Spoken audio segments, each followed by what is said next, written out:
Canine Training in Fredericksburg, Virginia. This is Teddy. He is a German Shorthair Pointer. He's about 4 years old. He is a show dog dropout.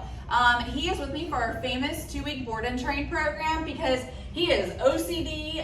He barks at people, barks at dogs, under socialized, and is lacking a lot of his environmentals. So let me show you a few things that he'll do for me or not do besides spinning circles. So he loves to spin circles. Here we go, as you see. So, all right. Hey, Teddy, can you come?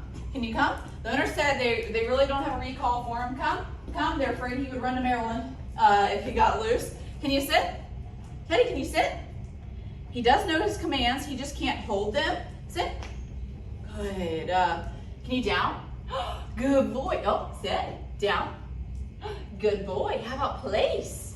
Place? He's like, lady, I don't know what that is, but I might step on it if you're touching it. Good boy.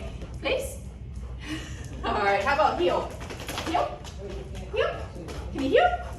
Heel? All right, guys, I look forward to showing you an amazing dog after this. Enjoy his after video. See, are we doing our circles?